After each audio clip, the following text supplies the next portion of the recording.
আল্লাহ নবী সময় বলেছিলেন, ও জিবরাইল, আমার আল্লাহ রাব্বুল আলামিনের আসমানে কোন আলো জ্যোতি তারা কি তুমি দেখতে পেতে?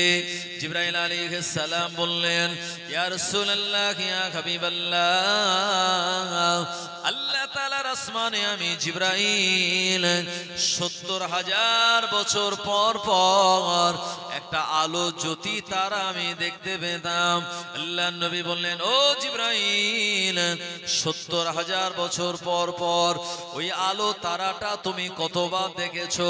জিবরাইল আমিন বললেন, ইয়া রাসূলুল্লাহ, ইয়া হাবিবাল্লাহ, হুজুর, এটা আমি ৭০,০০০ বছর পর পর ৭২,০০০ বার আমি এই আলোটা দেখেছিলাম। আল্লাহ নবী বললেন, জিবরাইল, ৭০,০০০ বছর পর পর ৭২,০০০ বার যে আলো জ্যোতি তারা তুমি আল্লাহর আসমানে দেখতে পেয়েছিলে, ওটা অন্য কারো আলো জ্যোতি তারা নয়, আমি তোমার নবী মুহাম্মদুর রাসূলুল্লাহ সাল্লাল্লাহু আলাইহি ওয়াসাল্লাম, ওটা আমারই নূরের আলো। জোরে বলুন সুবহানাল্লাহ। এ কারণে আমার আল্লাহ কোরআন মাজিদে শুনিয়ে দিলেন, কদ জাআকুম মিনাল্লাহি নূরুন ওয়া কিতাবুম মুবিন। আমি তোমাদের কাছে প্রেরণ করে দিয়েছি দুটো জিনিস। এক নম্বর হলো কদ জাআকুম মিনাল্লাহি নূর, আমি আল্লাহ আমার পক্ষ থেকে তোমাদের কাছে পৌঁছে গেল নূর। নূর বা মানা মুহাম্মাদুর রাসূলুল্লাহ সাল্লাল্লাহু আলাইহি ওয়াসাল্লাম, ও কিতাবুম মুবিন মানে আল্লাহ তাআলার পক্ষ থেকে 22 বছর 5 মাস 10 দিন ধরে নাজিল হওয়া কোরআনুল মাজিদকে ও কিতাবুম মুবিন বলেছেন আমার আল্লাহ। ও জওয়ানেরা, যুবকেরা, আমার আল্লাহ তাআলার প্রিয় নবীকে দুনিয়ার জমিনে পাঠিয়ে গোটা মক্কাতুল মুকাররমা শুধু নয়, গোটা ওয়ার্ল্ডের জমিনটা হেদায়েতের নূরের আলো দিয়ে পরিপূর্ণ করে দিয়েছেন। জোরে বলুন, জোরে হবে না? বিশ্ব নবীকে আল্লাহ পৃথিবীর একেবারে ভৌগোলিক মানচিত্র অনুযায়ী পৃথিবীর মিডিল পজিশন জায়গাতে পাঠিয়ে দিয়েছেন আল্লাহ তাআলার প্রিয় নবীকে, যাতে নবী পাক সাল্লাল্লাহু আলাইহি ওয়াসাল্লামের এই হেদায়েতের নূরের আলো গোটা পৃথিবী গোটা বিশ্বব্যাপী পৌঁছে যেতে পারে। জওয়ানেরা, যুবকেরা, সেই নবী পাক সাল্লাল্লাহু আলাইহি ওয়াসাল্লামের সংস্পর্শ যারা পেয়েছিলেন, তারা দুনিয়ার জমিনে এক একজন জালিল ও কদর সাহাবী হওয়ার সৌভাগ্য লাভ করেছিলেন। এবং এক একজন সাহাবীর মর্যাদা কত, আল্লাহর নবী বললেন, আসহাবিকান নুজুম, আসহাবিকান নুজুম বিআইয়িহিম ইক্তাদাইতুম ইহতাদাইতুম। এ আমার উম্মতেরা, শুনে রেখে দাও, আমি রাসূলুল্লাহ শুনিয়ে দিলাম, দুনিয়া জমিনে আমার এক একজন সাহাবে کرامগণেরা হলো আসমানের নক্ষত্রের সমতুল্য। আমার সাহাবে کرامগণেরা, তাদের মর্যাদা অনেক বেশি। এ আমার সাহাবে کرامগণেরা, তাদেরকে আমার আল্লাহ এই মর্যাদা দান করে দিয়েছেন। উম্মতেরা, শুনে রাখো, আমার সাহাবে کرامগণেদের যে যে অনুসরণ করবে ওই ব্যক্তিটা হেদায়েত পেয়ে যাবে। আল্লাহর নবী সাহাবে کرامদের মর্যাদা কত, আল্লাহর নবী শুনিয়ে বললেন, তোমরা যদি ওহদ পাহাড় পরিমাণ সোনা দান করে দাও, ওহদ পাহাড়টা কত বড়, 9 মাইল লম্বা, 3 মাইল চওড়া, এরকম বিরাট ওহদ পাহাড় পরিমাণ সোনা যদি আমরা দান করে দেই, আল্লাহর নবী বলেন, আমার সাহাবীরা যদি 100 জব দান করে দেয়, তোমাদের ওহদ পাহাড় সমতুল্য সোনা দানের চেয়ে আমার সাহাবে کرامদের 100 জব বা গম দান করাটা আল্লাহ তাআলার দরবারে বড় মর্যাদাপূর্ণ হয়ে যাবে। জোরে হবে না? আমরা ওহদ পাহাড় পরিমাণ সোনা দান করব, আর সাহাবীরা 100 গম বা জব দান করবে, তাও তাদের দানের সমতুল্য মর্যাদা আমরা করতে পারবো না। সুতরাং সেই সাহাবে কেরামগণেদের মর্যাদা কত বেশি। সাহাবে কেরামদের ভিতরে ছিলেন হযরতে আবু বকর সিদ্দিক রাদিয়াল্লাহু আনহু, হযরতে ওমরে ফারুক, হযরতে উসমানে গানি, হযরতে আলী কাররামাল্লাহু ওয়াজহু, হযরতে সাদ বিন আবি ওয়াক্কাস, হযরতে আবু উবাইদা, হযরতে আমির হামজা, হযরতে আবু তালহা, এভাবে করে হযরতে সাদ বিন আবি ওয়াক্কাস থেকে শুরু করে জাবের বিন আব্দুল্লাহ আনসারী থেকে শুরু করে সাফওয়ান বিন মুআত্তাল থেকে শুরু করে অসংখ্য সাহাবে কেরামগণেরা, প্রায় বিশ্বনবী সাহাবে কেরামদের সংখ্যা হলো 2.25 লক্ষ। জোরে হবে না? 2.25 লক্ষ বিশ্বনবীর সাহাবে কেরামগণেরা। তাদের মর্যাদা কত? ওমরে ফারুক রাদিয়াল্লাহু আনহুর মর্যাদার কথা প্রথম বলি, এবং তিনি কেমন ন্যায় বিচার করতেন এবং তানার জবানের দাম কত ছিল। মুসলমান ভাইরা আমার, ওমরে ফারুক যখন আমিরুল মুমিনিন খলিফাতুল মুসলিমিন, রাতের বেলা এশার নামাজ পড়ে তিনি ঘুমাতেন না। আমরা যাদেরকে ভোট দিয়ে নেতা বানাই, তারা রাতের বেলা ঘরে ঢুকে গেলে তাদেরকে আর খুঁজে পাওয়া যায় না। আর ওমরে ফারুক রাতের বেলা এশার নামাজের পর তিনি মদিনার অলিতে গলিতে ঘুরে বেড়াতেন, কার কি অভাব অভিযোগ রয়েছে শোনার জন্য। ওমরে ফারুক রাদিয়াল্লাহু আনহুর জীবনীর ভেতরে লেখা হয়েছে যে ওই জামানায় আল্লাহর নবীর সাহাবে কেরামগণেরা নাহওয়ানদের একজন বাদশা ছিল। নাহওয়ান একটা এলাকার নাম, ওই নাহওয়ান এলাকার একজন বাদশা, ওই বাদশার নাম হলো হরমজান। এই হরমজান নামক এই বাদশা মুসলমানদের সঙ্গে বিভিন্ন পদক্ষেপ নিয়ে আল্লাহর নবীর সাহাবে কেরামদের বিরুদ্ধে লড়াই করে বারবার। জওয়ানেরা, যুবকেরা, ওই নাহওয়ান এলাকার যিনি বাদশা নাম হলো তার হরমজান, মাঝে মাঝে আল্লাহর নবীর সাহাবে কেরামদের উপরে মদিনার জমিনের আশপাশে আক্রমণ করে দেয়। আল্লাহর নবীর সাহাবে কেরামগণেরা ওই হরমজান নামক ওই ব্যক্তিটার বিরুদ্ধে তারা লড়াইয়ের ময়দানে নেমে যান। যুদ্ধ শুরু হয়ে যায়। এই লড়াইয়ের ময়দানে যুদ্ধ করতে করতে দেখা গেল আল্লাহর নবী সাহাবে কেরামগণেরা বিজয় লাভ করলেন। নাহওয়ানদের হরমজান তার সেনাবাহিনীরা ওই জায়গায় পরাজিত হয়ে গেল। নাহওয়ানদের ওই বাদশা হরমজানকে গ্রেফতার করে ওমরে ফারুক রাদিয়াল্লাহু আনহু দরবারে আনা হলো। আল্লাহর নবী সাহাবী ওমরে ফারুক রাদিয়াল্লাহু আনহু বললেন, এ হরমজান, এর আগে তুমি আমাদের বিরুদ্ধে লড়াই করেছিলে, আজও লড়াই করার জন্য আসলে। আল্লাহ পাক আমাদের বিজয় দান করে দিল, এখন তুমি আমাদের হাতে বন্দী হলে, এখন তুমি বলো আমি তোমায় কি করতে পারি? হরমজান বলেছিল, ও আমিরুল মুমিনিন খলিফাতুল মুসলিমিন, আপনি যদি আমায় এবারের মতো ছেড়ে দেন, এবারের মতো আপনি যদি আমায় মাফ করে দেন, আমি হরমজান বলি এরপরে আর কোনদিন আল্লাহর নবীর সাহাবে কেরামদের বিরুদ্ধে আমি আর লড়াই করার জন্য আসব না। হরমজান কিন্তু সে ছিল বেঈমান। এরপরে ওমরে ফারুক যখন দেখলেন নাহওয়ানদের বাদশা সে ওয়াদা করেছে তাকে ক্ষমা করে দিলে, ছেড়ে দিলে এরপরে আর কোনোদিন আমাদের বিরুদ্ধে লড়াই করতে আসবে না, এই শর্তে ওমরে ফারুক রাদিয়াল্লাহু আনহু তাকে ছেড়ে দিলেন।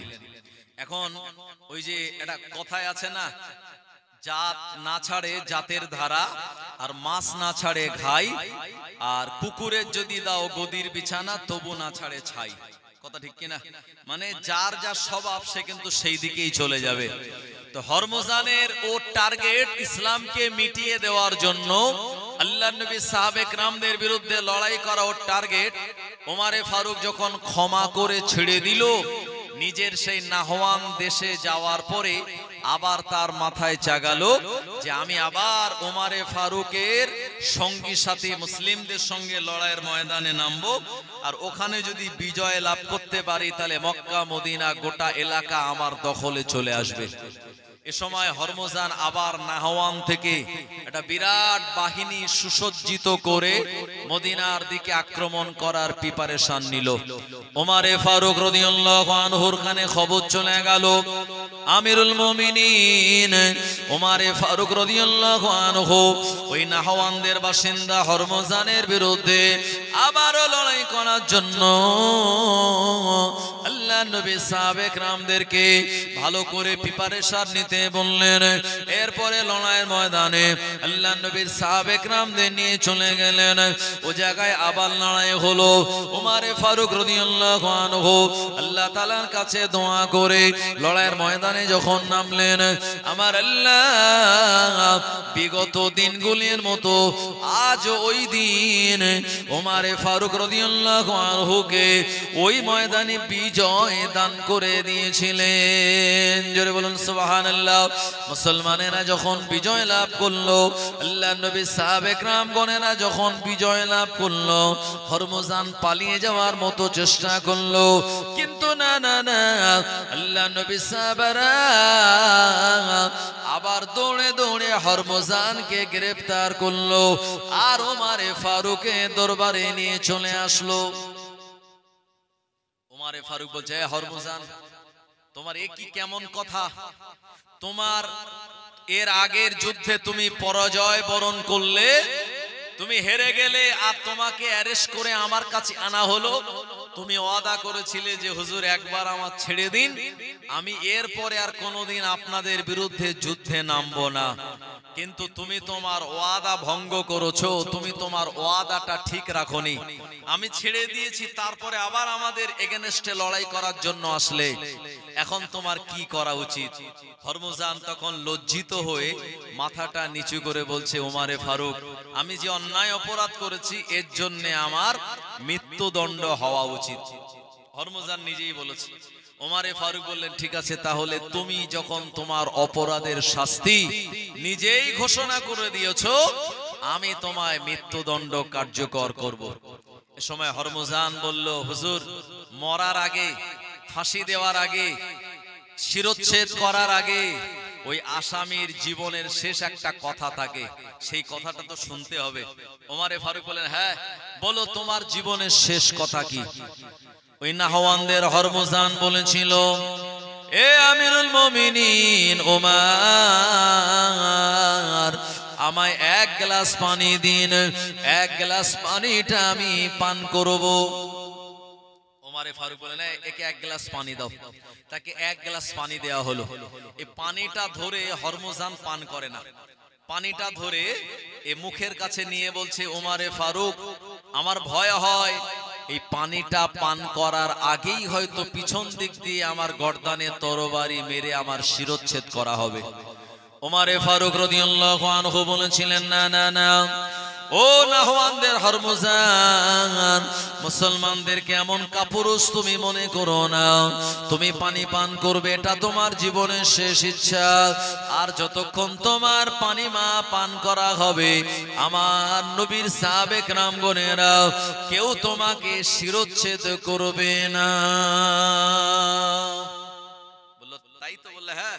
ওমরে ফারুক বললেন, একদম শিওর, যতক্ষণ ওই পানিটা তুমি পান না করবে কেউ তোমার আঘাত করবে না। আমি ওমর বলি, ওই পানিটা তোমার পেটে গেলে পানিটা পান করার পরেই তোমার মৃত্যুদণ্ড কার্যকর করা হবে। নাহওয়ানদের সেই হরমুজান বলছে, আমিরুল মুমিনিন, এখানে কিন্তু অনেক লোক সাক্ষ্য। একটু আগেই আপনি বলেছেন যে এই পানিটা যতক্ষণ আমার পেটে না যাবে আপনি আমায় হত্যা করতে পারবেন না।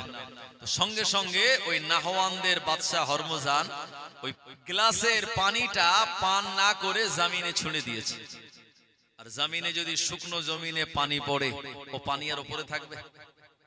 সঙ্গে সঙ্গে হরমুজান বলল, ও আমিরুল মুমিনিন, খলিফাতুল মুসলিমিন ওমর, আপনি ওয়াদা করলেন, শুধু আমি শুনিনি, এই এলাকায় এই জায়গাতে যত মানুষ আছে তারা শুনেছিল। আপনি বলেছেন পানিটা আমার পেটের ভিতরে না গেলে আপনি আমার শিরচ্ছেদ করবেন না, আমার মৃত্যুদণ্ড কার্যকর করবেন না। ওমর, পানিটা তো আমি পান করলাম না, এখন কিভাবে আপনি আমায় শিরচ্ছেদ করতে পারেন? ও মুসলমান ভাইরা, আমার জওয়ানেরা, যুবকেরা, ওমরে ফারুক রাদিয়াল্লাহু আনহু এই দৃশ্যটা দেখার পর খানিকক্ষণ চুপ থেকে বলেছিলেন, হরমুজান, তোমার জীবন বাঁচানোর জন্য বিরাট এক পদ্ধতি তুমি অবলম্বন করলে। তোমার জীবনের প্রতি যদি এত দয়া মায়া হয়, আমি ওমর তোমায় হত্যা করব না, আমি ওমর তোমায় মৃত্যুদণ্ড কার্যকর করব না। আমি ওমর বললাম, আমি তোমায় ছেড়ে দিলাম, চলে যাও নাহওয়ান্দে তোমার এলাকায়, আমি ওমর তোমায় আজাদ করে দিলাম। জোরে বলুন, জোরে হবে না? আমরা হলে কি ছেড়ে দিতাম না ধরে নিতাম? ধরে নিতাম। বললো পানি দিয়েছিলাম, পান করার ওয়াদা ছিল, পান করিস না, ফেলে দিয়েছিস, এজন্য তোকে বাঁচিয়ে রাখা যাবে না। ওমরে ফারুক বলেন, ওয়াদা করেছিলাম, পানি যেহেতু পেটে যায়নি তাই তোমাকে মারলাম না, যাও চলে যাও। হরমুজান চলে গেল বিরাট আনন্দ করে। ওমরে ফারুক রাদিয়াল্লাহু আনহুর দরবারে অন্যান্য সাহাবে কেরামগণেরা যারা ছিলেন তারা বললেন, ও আমিরুল মুমিনিন, খলিফাতুল মুসলিমিন ওমর, হুজুর আপনি যেটা করলেন এই কাজটা মোটেই ভালো হলো না। ওই নাহওয়ানদের হরমুজান আবার বিরাট শক্তি অর্জন করে আমাদের বিরুদ্ধে লড়াই করতে আসবে।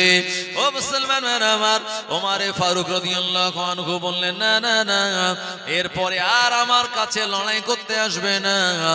এরপরে সে তার নিজের জবানটা, নিজের মাথাটা ইসলামের জন্য, ইসলামের কাছে বিক্রি করার জন্য আসবে। মুসলমান ভাইরা আমার, আল্লাহর নবী সাহাবে কেরামগণের অপেক্ষা করতে লাগলেন। কিছু মাস পেরিয়ে যাওয়ার পরে কয়েক শত সাথী সঙ্গী নিয়ে ওই নাহওয়ানদের হরমুজান ওমরে ফারুকের দরবারে এসে বললেন, ও নবী সাহাবী ওমর, আপনি আমার প্রতি যে ইহসান করেছেন, আপনি আমার প্রতি যে দয়া দেখিয়েছেন, এটা অন্য কোন ধর্ম হলে সম্ভব হতো না। ইসলাম বলে এটা সম্ভব হয়েছে, ইসলামের অনুসারী বলে আপনি এমনটা করতে পারলেন। এতদিন আমি ইসলামের বাইরে ছিলাম, এখন আমি আপনার দরবারে আসলাম কালেমা পড়ার জন্য। ও আমিরুল মুমিনিন, আপনি আমায় কালেমা পড়িয়ে মুসলমান করে দিন। ওমরে ফারুকের হাতে হাত দিয়ে নাহওয়ানদের বাদশা হরমুজান পড়ে নিল, আশহাদু আল্লা ইলাহা ইল্লাল্লাহু ওয়া আশহাদু আন্না মুহাম্মাদান আবদুহু ওয়া রাসূলুহু। একবার প্রাণ খুলে বলুন সুবহানাল্লাহ। এটাই হলো সাহাবে কেরামদের আচরণ, তানাদের সুন্দর কৃষ্টি কালচার, তানাদের সুন্দর মানুষের সঙ্গে ব্যবহার। ভাই আমার, এই ব্যবহারে অনুপ্রাণিত হয়ে দলে দলে বেধর্মীরা ইমানের কালমা পড়ে মুসলমান হয়েছে। জোরে বলুন সুবহানাল্লাহ। জওয়ানেরা, যুবকেরা, আল্লাহর হাবিব সাল্লাল্লাহু আলাইহি ওয়াসাল্লাম তানার সাহাবে কেরামদের চরিত্র কেমন ছিল, মনটা কেমন ছিল, আমি আপনাদের কাছে বলছি। আল্লাহর হাবিবের একজন এতিম সাহাবী ছিলেন। ওই সাহাবী তানার একটা খেজুরের বাগান ছিল। এখন সেই খেজুরের বাগানের পাশে আরেকটা ইহুদির খেজুরের বাগান, আর সেই ইহুদির খেজুর বাগানের একটা খেজুর গাছ এমন ভাবে এতিম সাহাবীর বাগানের দিকে হেলে আছে, এতিম সাহাবী ইচ্ছা করেছেন তানার বাগানটা একটুখানি একটা ওয়াল দেবেন, পাঁচিল দেবেন। ইহুদির খেজুর গাছটা এমন ভাবে হেলে আছে, এই খেজুর গাছটা না কাটলে পরে ওই এতিম সাহাবী তানার বাগানে ওয়াল বা পাঁচিল দিতে পারবেন না। এ সময় ওই এতিম সাহাবী ওই ইহুদিকে বললেন যে, আপনি আপনার এই খেজুর গাছটা হয় কেটে নিন, আর যদি কেটে না নেন তাহলে আমার কাছে বিক্রি করে দিন। ওই ইহুদি সে বলল, না, আমি এটা কেটেও নেব না এবং আমার খেজুর গাছ আমি তোমার কাছে বিক্রিও করব না। ওই ইহুদির নাম হলো আবু লুবাবা। ভাই আমার, এই এতিম সাহাবী কয়েকবার তাকে বোঝালো, কিন্তু ইহুদিরা এমনি দুর্ধর্ষ, তাই না? এই যে ইসরায়েলের ইহুদি যারা ফিলিস্তিনের সঙ্গে বাইতুল মুকাদ্দাসকে দখল নেওয়ার জন্য গাজা শহরের উপরে যেভাবে বোম্বিং করলো, ভাই আমার, সেই ইসরায়েলের চরিত্র ইহুদিদের চরিত্র আপনাদের কারোর অজানা নাই। ইহুদিরা হলো খোদার তরফ থেকে লানাত প্রাপ্ত এক জাতি। ইহুদিরা হলো প্রচন্ড দুর্ধর্ষ। এরা 70,000 নবী পয়গম্বর আলাইহিস সালাম দিগকে হত্যা করেছিল। ঈসা আলাইহিস সালামকে মারার জন্য এরাই তাড়া দিয়েছিল। জাকারিয়া নবীকে এরাই মেরেছিল। আল্লাহর হাবিবের নূরানি চেহারা মোবারকে এরাই চড় মেরেছিল। বিশ্ব নবীর লাশ মোবারক চুরি করার জন্য চক্রান্ত এই ইহুদি জাতিরাই করেছিল।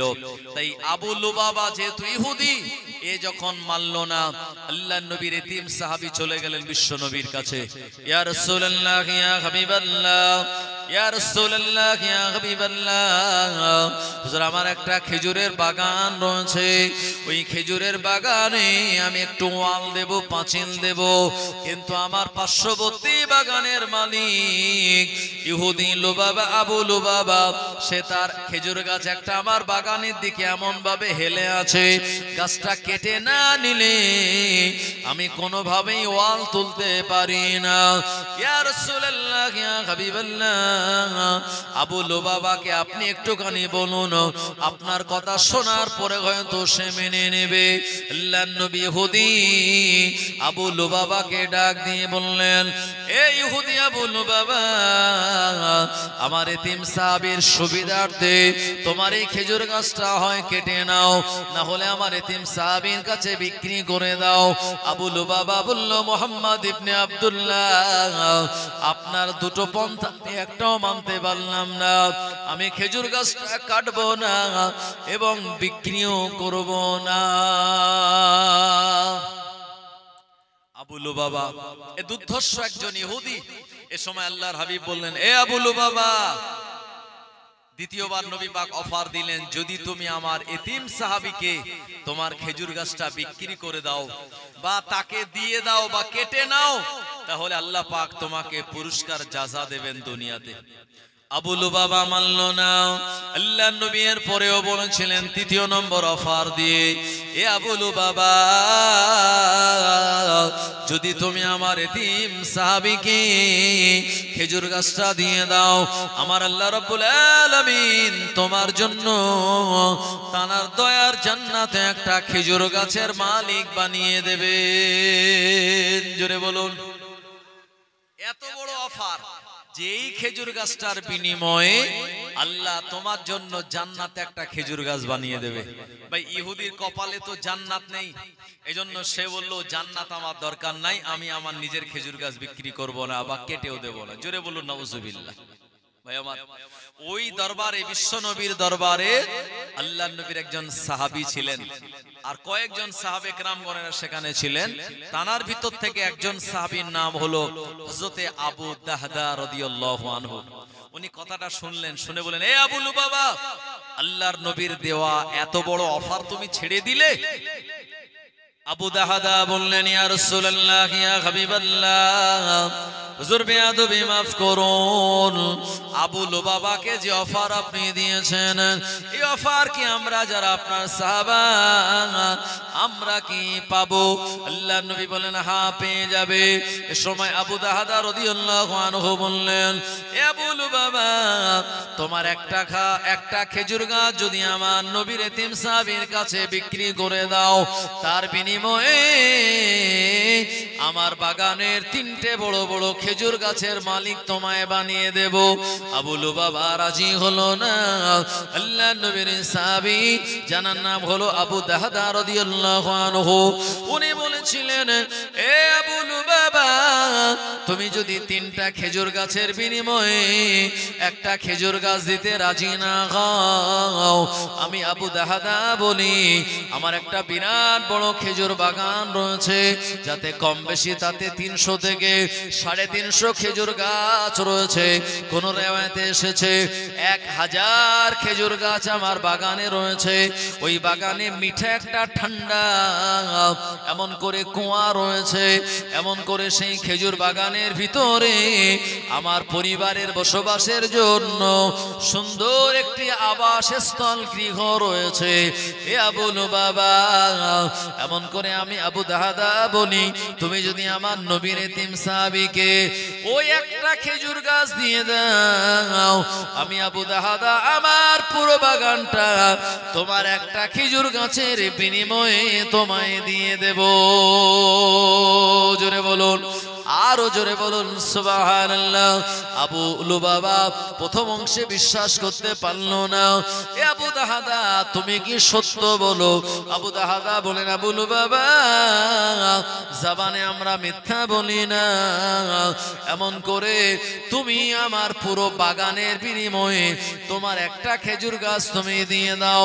আল্লাহর নবী বললেন, আল্লাহর নবী শুনে বললেন, মারহাবা মারহাবা আবু লুবাবা, এমন করে তোমার এই বাগানের বিনিময়ে একটা খেজুর গাছ তুমি নিয়ে আমার এতিম সাহাবীকে দিয়ে দেবে।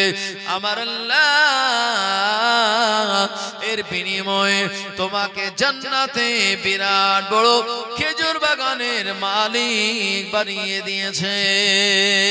জোরে বলুন সুবহানাল্লাহ। ও মুরব্বিয়ান বাবা জীবনেরা, ইহুদি আবু লুবাবা খুশি হয়ে গেল, কারণ ইহুদিরা এরা দুনিয়া পেতে চায়, এদের দুনিয়া দরকার। কিন্তু মুসলমানের আল্লাহর নবী সাহাব একরাম গণেরা তানারা দুনিয়া চান না, তানারা আখিরাত চান।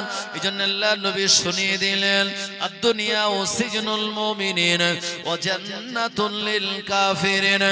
এই দুনিয়াটা মুমিন মুসলমানের জন্য কারাগার, আর বেঈমান বেদিনদের জন্য এই দুনিয়াটা হলো জান্নাতের মতো।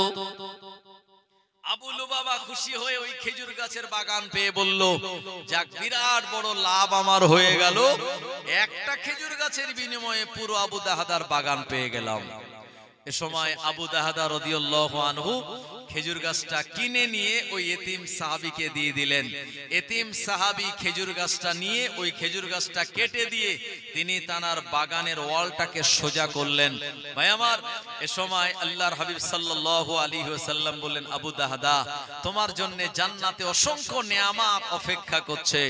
আবু দাহাদা রাদিয়াল্লাহু আনহু আল্লাহর নবী জবান থেকে কথাটা শুনে খুশি হয়ে আর দেরি না করে সোজা তার ওই খেজুর গাছের বাগানের দিকে রওনা হয়ে গেলেন। খেজুর বাগানের ভিতরে প্রবেশ করলেন না, যেহেতু ইহুদি আবু লুবাবাকে দিয়ে দিয়েছেন। এই আবু দাহাদা রাদিয়াল্লাহু আনহু উনি ওই বাগানের কাছে দাঁড়িয়ে দাঁড়িয়ে তার পরিবার দিগকে বলেছিলেন, এ আমার পরিবার বর্গের স্ত্রীরা, সন্তানেরা, তোমরা আমার এই গৃহটা ছেড়ে বাগানের বাইরে চলে আসো। ওনার বিবি বললেন, ও আমার স্বামী, আপনি এমন কথা কেন বলেন? এ সময় ওনার বিবি বলেছিলেন, ওনার বিবি স্বামীর কথা শুনে আর যখন বাগানের বাইরে চলে আসলেন, আবু দাহাদা বললেন, আমার বিবি, আমার এই বাগানটা, আমার এই সুন্দর মিষ্টি কুয়ার পানির এই মিষ্টি জায়গাটা, আর আমার দুনিয়ায় বসবাস করার গৃহস্থল আবাসস্থলটা আল্লাহ তাআলার জান্নাতের খেজুর গাছের বিনিময়ে আমি বিক্রি করে দিয়েছি। জোরে বলুন, তোমরা বেরিয়ে আসো, এখন আমরা চলে যাব আল্লাহর নবীর দরবারে।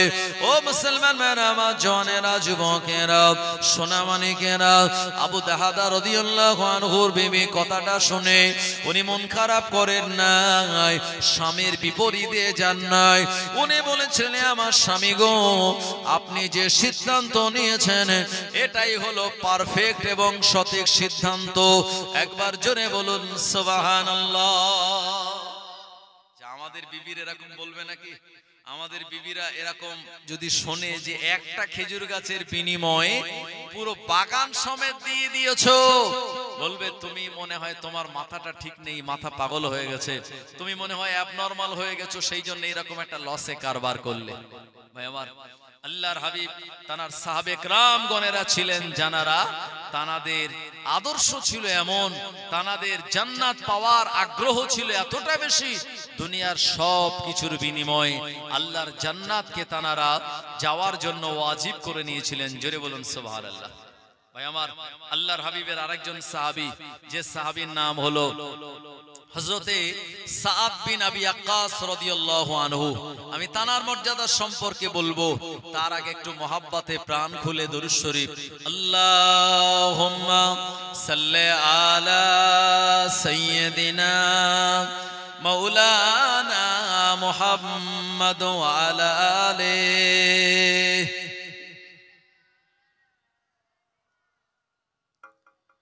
কেঁদো না ও গো মা আমিনা, নূর নবী তোমারি সোনা। কেঁদো না ও গো মা আমিনা, নূর নবী তোমারি সোনা।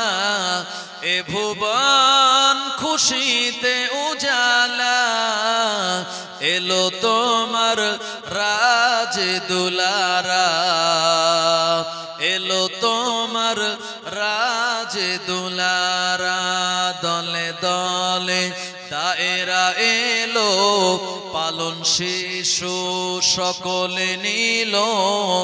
অসহায় দয়ার নবী আমার, মায়ের কোলে শুয়ে রহিল, মায়ের কোলে শুয়ে রহিল। দেখে ছুটে আসে তাই হালিমা, কোলে নিয়ে দেয় তার চুমা। আয়না ময়না তুই আমার কোলের সাহারা, তুই আমার বুকের সাহারা। আল্লাহুম্মা সাল্লি আলা সাইয়্যিদিনা মাওলানা মুহাম্মদ ওয়া আলা আলিহি।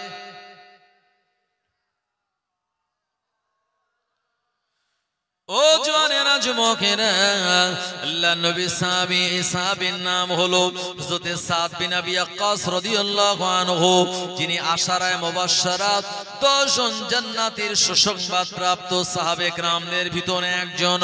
হযরতে সাদ বিন আবি ওয়াক্কাস রাদিয়াল্লাহু আনহু আল্লাহর নবীর নিজ হাতে বানানো মসজিদে নববীতে তিনি বসে রয়েছেন। আল্লাহর নবীর শরীরটা এই সময় অসুস্থ। আল্লাহর হাবিব দুনিয়ার জমিনে আর থাকবেন না। আল্লাহর নবীর শরীরটা বড় খারাপ। আল্লাহর নবী তানার বিবি আয়েশাকে বললেন, ও বিবি আয়েশা, তোমার আব্বা আবু বকরকে বলো, আবু বকর যেন মদিনার মসজিদে মেহরাবে দাঁড়িয়ে নামাজের ইমামতি করিয়ে দেন। বিবি আয়েশা রাদিয়াল্লাহু আনহা বললেন, ইয়া রাসূলুল্লাহ, ইয়া হাবিবাল্লাহ, হুজুর, আমার আব্বা জান আবু বকর বড় নরম দিলের মানুষ। আপনি যে জায়গায় দাঁড়ান ওই জায়গায় দাঁড়িয়ে ইবাদত বান্দেগি হয়তো করতে পারবে না, নামাজে ইমামতি করতে পারবে না। হুজুর, আপনি অন্য কোন সাহাবীকে নির্দেশ দিন। আল্লাহর নবী বললেন, বাবা আবু বকর, এ আমার বিবি আয়েশা শুনে রাখে দাও, আমার আবু বকর মর্যাদাপূর্ণ সাহাবী, অন্যান্য সাহাবে কেরামদের থেকে আমার আবু বকরের মর্যাদা আল্লাহ তাআলার দরবারে বহু গুণে বেশি। আমার পর ইমামতি করবেন আমার আবু বকর। আবু বকর সিদ্দিক রাদিয়াল্লাহু আনহু, তার ইমামতিতে বিশ্বনবী সাহাবীরা মদিনার মসজিদে নামাজ আদায় করে নেন। কিন্তু সাহাবে কেরামদের মনটা বড় খারাপ। আল্লাহর নবী মদিনার মসজিদে তিনি আসতে পারেন না। বিশ্বনবী সাহাবে কেরামগণেরা তাদের সবার মনটা বড় খারাপ। আল্লাহর নবীর পিছনে নামাজ আদায় করতে পারেন না। ও জানেরা, আল্লাহর নবী যখন একটুখানি সুস্থ হলেন, তার শরীরের টেম্পারেচারটা কমে গেল।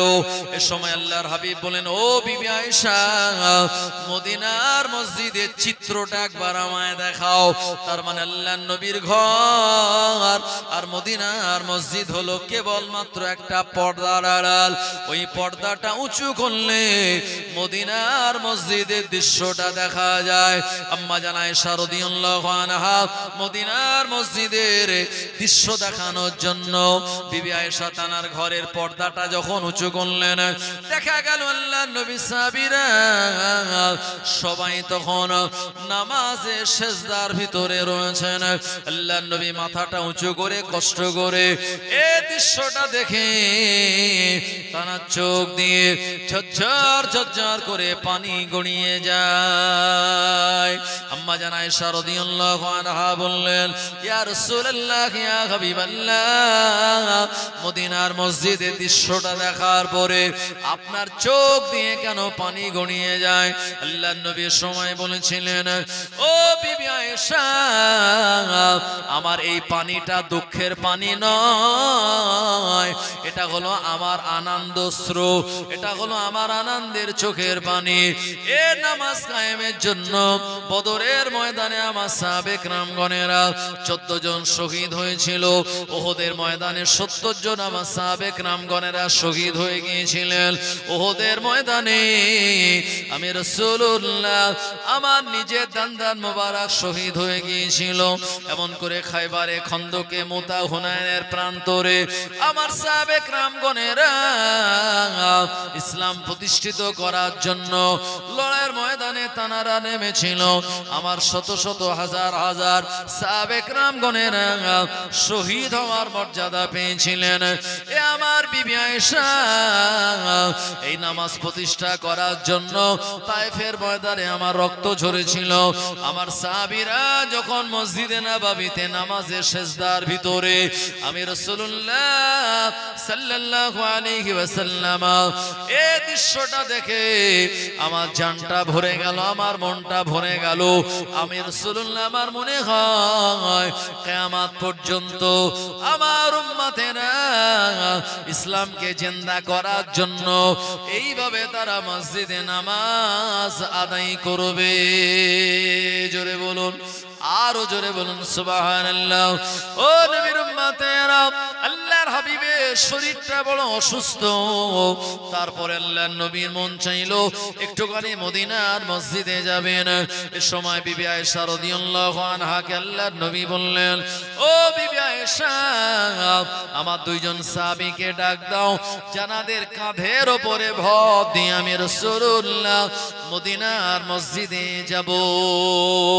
আল্লাহর নবীর প্রিয় জামাতা হযরত আলী রাদিয়াল্লাহু আনহু তিনি আসলেন। আল্লাহর হাবিবের চাচা যান হযরত আব্বাস বিন আব্দুল মুত্তালিব তিনিও আসলেন। আল্লাহর নবী তিনি তানার চাচা যান এবং তানার জামাতা এনাদের 2 জনের কাঁধের উপরে ভর দিয়ে কষ্ট করে মদিনার মসজিদের ভিতরে গেলেন। যাওয়ার পরে তানাকে মেম্বারে বসিয়ে দেওয়া হলো। আল্লাহর নবীর কপাল মোবারকের উপরে তখনও আপনার জ্বর হলে যে কাপড় দেওয়া হয়, কাপড় ভিজিয়ে ওইটা কপালে তখনও বাঁধা রয়েছে। আল্লাহর নবী বললেন, আমার সাহাবে কেরামগণেরা, এ আমার সাহাবীরা, আমার আল্লাহ তানার এক প্রিয় বান্দাকে দুনিয়ার সব বড় বড় নেয়ামত দিতে চেয়েছিলেন, কিন্তু না না না, আল্লাহ তাআলার ওই প্রিয় বান্দা দুনিয়ার নেয়ামত না নিয়ে আল্লাহ তাআলার সঙ্গে দিদার করাটা পছন্দ করে নিয়েছেন।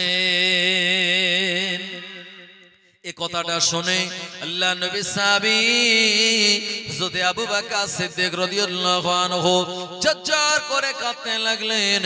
কারণ তিনি বুদ্ধিমান সাহাবী, বুঝতে পারলেন ওই প্রিয় ব্যক্তিটার অন্য কেউ নয়, ওই প্রিয় ব্যক্তিটা হলো আমাদের নবী মুহাম্মদুর রাসূলুল্লাহ সাল্লাল্লাহু আলাইহি ওয়াসাল্লাম। আবু বকর সিদ্দিক রাদিয়াল্লাহু আনহুকে আল্লাহর নবী থামিয়ে দিয়ে বললেন, আবু বকর কেদো না, তারাকতু ফিকুম আমরাইনি লান তাদিল্লু মা তামাসসাকতুম বিহিমা কিতাবুল্লাহ ওয়া সুন্নতি রাসূলিহি।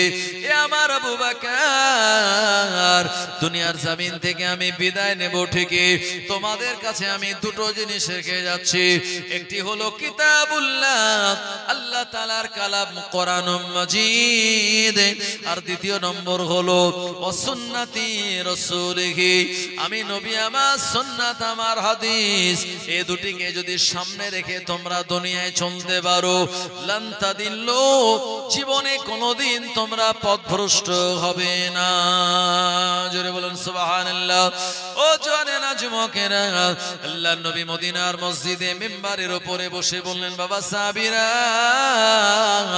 আল্লাহ পাক যদি কিয়ামতের দিন বলে, ও আমার হাবিব, আপনাকে যে কারণে দুনিয়া জমিনে পাঠিয়েছিলাম আমার দিন প্রচার করার জন্য, ওই দিনকে আপনি ঠিকঠাক প্রচার করেছেন। ও আমার সাহাবীরা, আল্লাহ পাক আমায় প্রেরণ করেছেন দুনিয়ার জমিনে আল্লাহ তাআলা দিন প্রতিষ্ঠা করার জন্য, আল্লাহর দিন কায়েম করার জন্য। আমি দিন কায়েমের জন্য তোমাদের পিছনে মেহনত করেছি। এখন তোমরা বলো, দিনের সঠিক নিয়ম পদ্ধতি আমি কি তোমাদের কাছে পৌঁছে দিয়েছি? আল্লাহ নবী সাহাবে کرامগণেরা মাথা নেড়ে সম্মতি জানালেন, না আমি আর রাসূলুল্লাহ।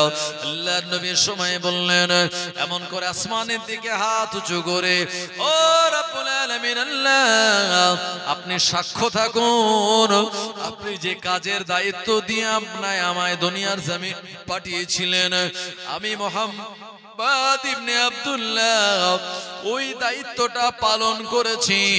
আমার সাহাবে کرامগণেরা এখনো তার সাক্ষ্য